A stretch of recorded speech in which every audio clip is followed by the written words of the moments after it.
Alors dans un autre genre, qui n'est pas du policier, mais ce que, pour les gens qui me connaissent, ou ce que Gérard appellerait les romans de genre américains chiants où il se passe rien, j'ai deux petites perles dans le genre, qui sont absolument sublimes. Vous avez d'un côté les bois de Saugamet, de Alexis Zettner, c'est Jean-Claude Lattès, qui raconte en fait l'histoire d'une famille dans le Grand Nord américain qui touche le Canada, chez des bûcherons. C'est une histoire vraiment, on a chaud autour du feu, on a froid dans la neige, on souffre comme eux, c'est vraiment un bouquin d'ambiance un peu du style des livres de Goldmeister, Shucken Island et tout ça, sauf qu'il n'y a pas d'intrigue policière ni rien, il y a juste un drame familial qui se passe.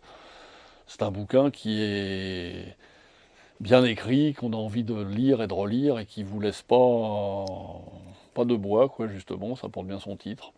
Et l'autre, c'est un autre livre, c'est un espèce de road movies à la Jack Kerouac ou au livre merde.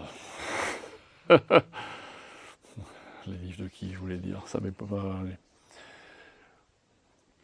Et l'autre, c'est un premier roman, Nick Pizzolatto, Galveston, chez Belfond.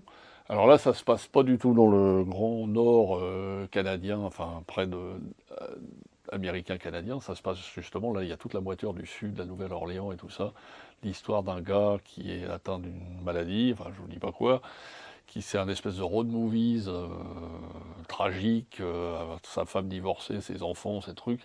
C'est un livre désespéré, alcoolique, à la Jack Kerouac,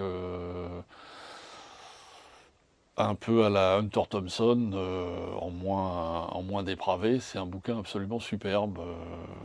Un livre d'ambiance, comme on dit, mais bien écrit et qui vous amène dans les tréfonds du sud des États-Unis, sur les routes, pas les routes 66 parce que c'est pas le même coin, mais sur les routes de près de la Nouvelle-Orléans, sur les routes désertes et tout ça.